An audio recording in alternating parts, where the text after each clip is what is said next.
Well, good morning, everyone. It's Mark DeYmaz coming to you live from one of the bathrooms in my house as the other rooms in this place are currently occupied. Try to get some good lighting, no glasses on. Glad to be with you. But let me say how disappointed I am not to be personally with you in the room today. Not only then missing the reports and updates from those of you who've completed our first Manna cohort, but not to get a chance to meet others of you who I've not yet had the opportunity to meet. I had a flight problem yesterday. Literally, plane gets up in the air, 10 minutes in, turns around, returns to Little Rock, and that's, as they say, that's the way it goes. So I ended up staying in Little Rock here. Can't be with you, but I hope otherwise you have a great day and a great gathering. You know, over the past year or more, it's been a joy and an honor to get to know James, to get to know Charlie, those of you involved in the cohort, and to partner with Manna as we are and continue to envision going forward. Well, with all of that in mind, I want to share a few thoughts with you this morning to encourage, to inspire, and to challenge you as a friend and a co-laborer, striving as you are to build healthy, multi-ethnic, economically diverse, culturally intelligent, socially just, and financially sustainable churches in the 21st century to advance a credible gospel in an increasingly diverse, painfully polarized, and cynical society, not to mention these financially challenging times. And some of you are already familiar with my thinking that is in this regard, while of course others of you are not. And so to make the most of our time this morning, I provided two short handouts, two articles that I've written. I believe Charlie printed them out. You have them there in front of you. The first is to explain why I believe most pastors in America today are only managing decline. Essentially, they're chasing 20th, not 21st century metrics. I break that down for you. You can read it in the article. The second article describes an effective model for church planting, growth, and development to address needs and demands, again, in the 21st century, not the 20th. And those articles form the basis of some of my remarks today. Should you have any questions about that, I'd be glad to schedule a time to talk with you about these articles, about the model, about the metrics, or better yet, perhaps talk to someone who's been through the cohort. Hopefully they'd be able to share with you insight from our time together as well. So I want to assume for a moment that you understand such things. That is, that metrics and models need to change. And let me spend then the next few minutes of our time together addressing some of the more common and practical questions that I get from pastors, church planners, ministry leaders, such as all of you, focused on both short and long-term implementation of models and methods, as discussed again in the article, metrics as well. So in other words, let me elaborate for a moment on why these articles otherwise imply a few things. First, popular understanding of the how and what of church planting, growth, and development today, in my opinion, is outdated and therefore ineffective. Not only that, but expectations for church planters and pastors today, I believe, are unrealistic. And you see this unrealistic expectation in at least three areas. First, where money and fundraising is concerned in today's economy. Inflation is up, as you know. Wealth accumulation is down. There's a growing burden on the middle class. You've seen that, for instance, in the rise of dual income households. You know, in 1960, less than 20% of American households had at least one paycheck. And that one paycheck, I should say 20% or less of American household lived on one paycheck. That is, one paycheck allowed that family essentially to live a middle-class life. Today, that's not the case. It's nearly 80% or more of American households rely on at least two income streams to live a middle-class life. The need for multiple income streams, then, it affects everything right down to volunteerism that we no longer can count on in the American church. It's scarce, it's hard getting children's workers on a Sunday morning to come out during the week. So the rise of dual income households has a negative effect not only on income, but on volunteerism. There's a shift in generational approaches and attitudes and practices towards giving.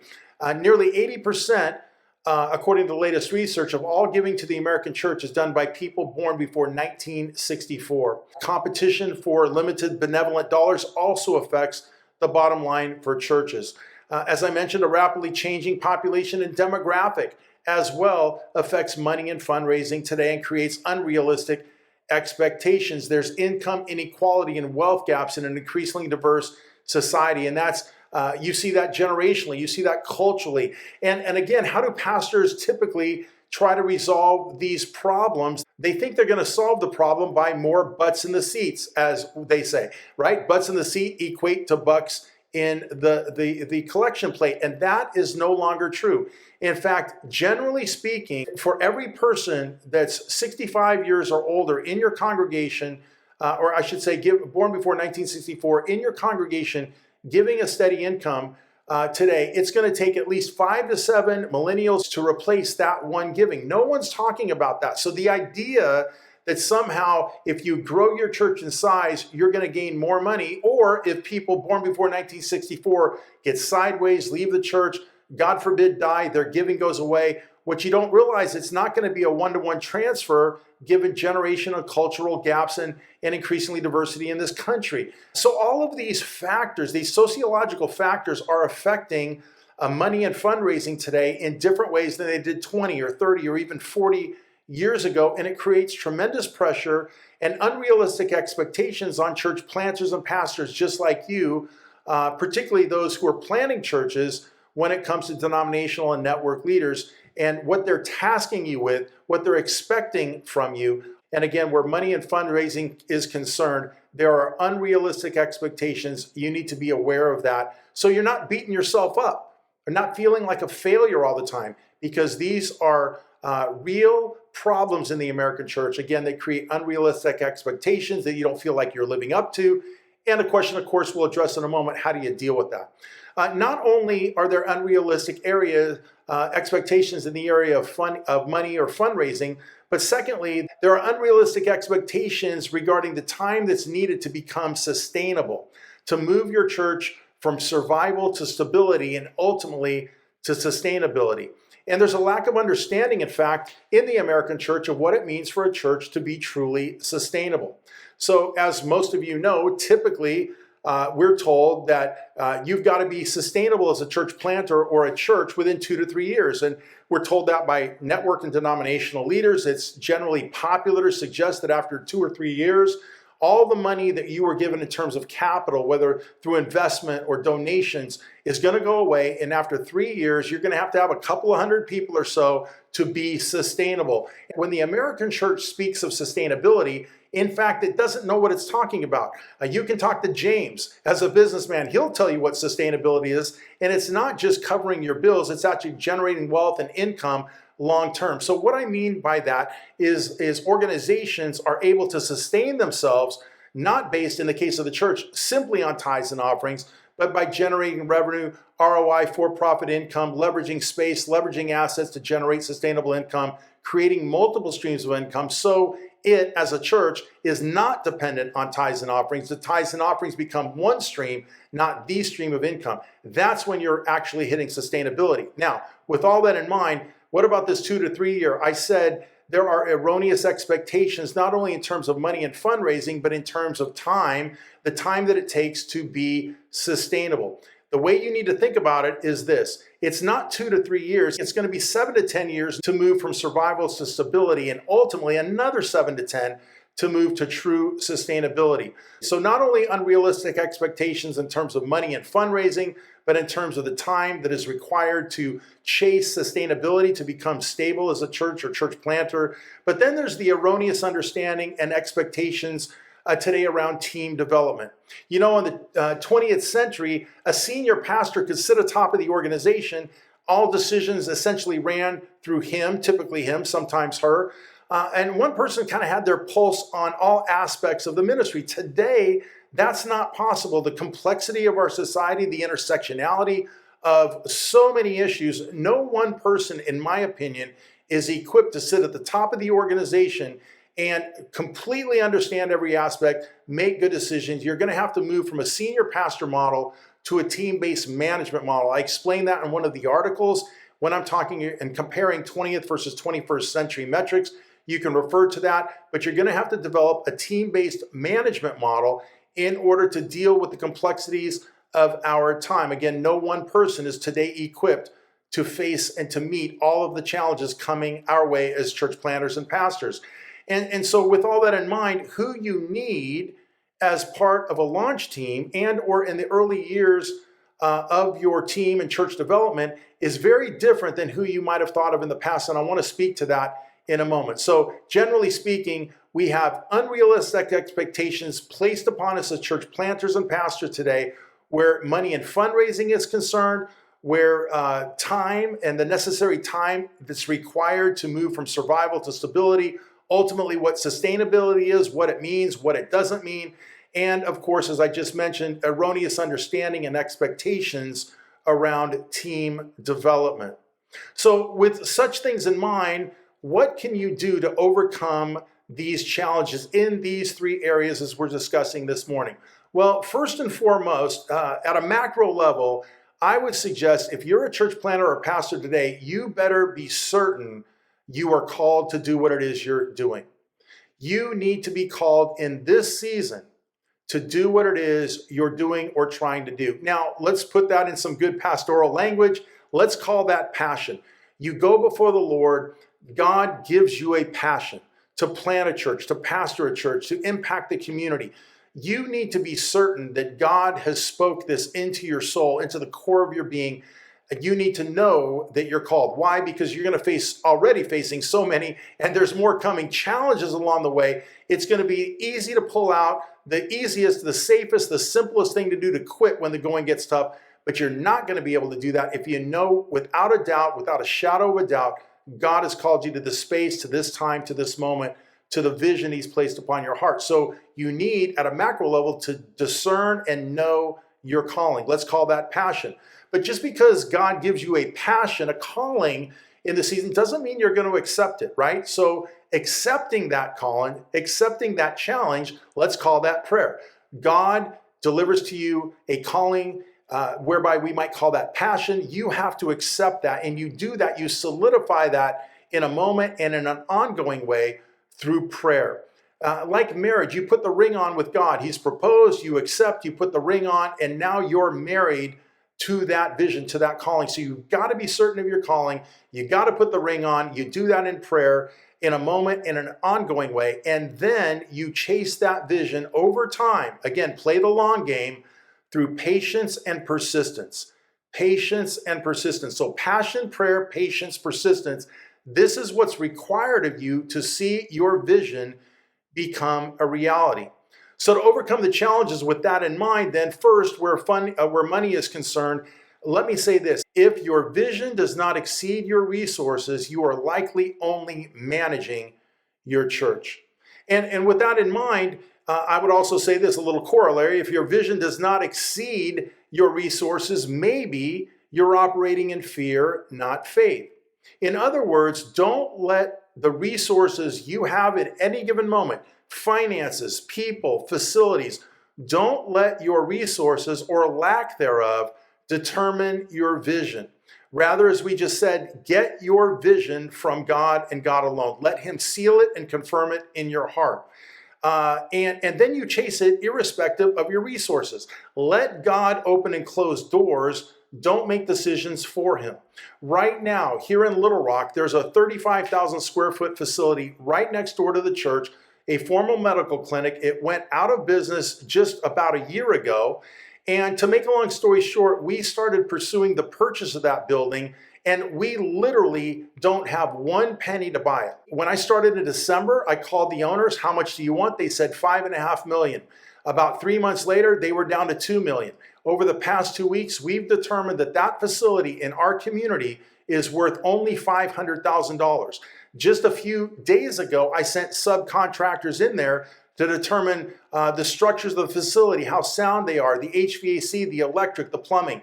We discovered that it would require about $800,000 to $900,000 to improve that facility in order to rent it to others. In other words, the 2 million's out of the question. We're down to 500 and maybe even lower. So what I knew, by getting all that research done, I've gone back to the owner. I'm waiting. Maybe I'll have a story to tell you someday. But those owners could gift us that building and with a tax write-off, make more money, so to speak, than they will selling the building. I'm making that play. And in so many other ways, I won't take the time. I'm chasing a building that I only have aspirational goals for, but on paper, we don't have any resource to buy that building. I'll tell you how that ends up someday, hopefully soon. We'll see. But the point is, in chasing it, I risk nothing, right? I'm letting God open and close doors. But so many people would look at that facility and say, we don't have 2 million, let alone even 500,000. We don't have $50. Right now, we're struggling to pay bills. There's no way we could ever buy that building. And I don't know, 93% of pastors would take them out of the running just by looking at their spreadsheets.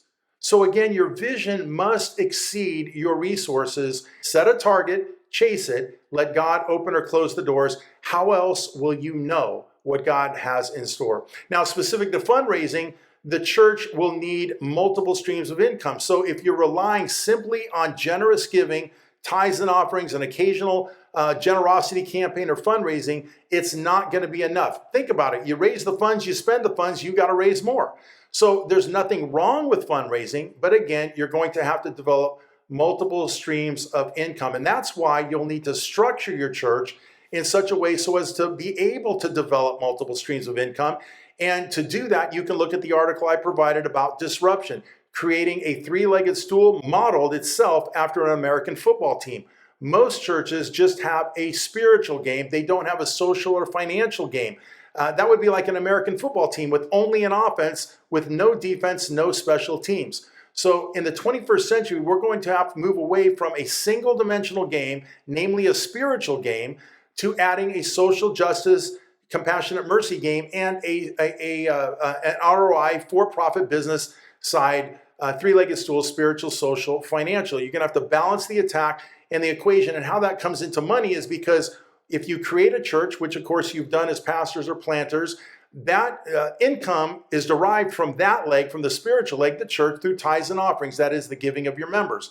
You need to set up a separate nonprofit, two sisters that live in the same house alongside your church.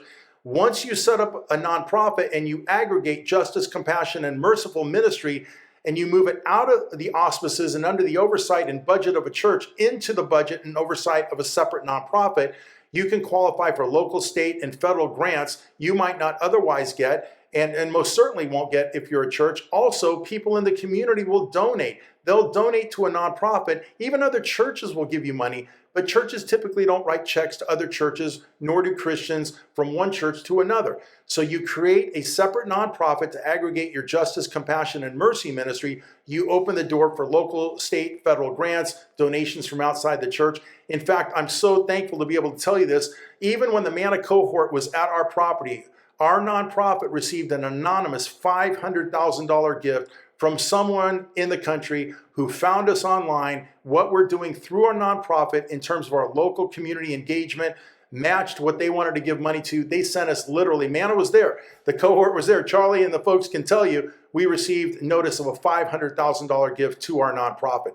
You don't get that if you don't have the nonprofit. So you set up the social leg. And then thirdly, by renting facilities, by creating businesses, social enterprise, as our good friend Dan Davidson's done in Pasadena, by monetizing existing services, that is things you're already doing as a church, you can open up funding streams on the ROI side, for-profit business enterprise. So to solve the fundraising side, you've got to look away from generosity alone and create multiple streams of income and structure to do that by having your church that generates tithes and offerings, by creating the nonprofit to chase local, state, and federal grants, outside donations, by doing for-profit business, and the aggregate sum of those three broad revenue streams is how you'll fund and advance mission in the future.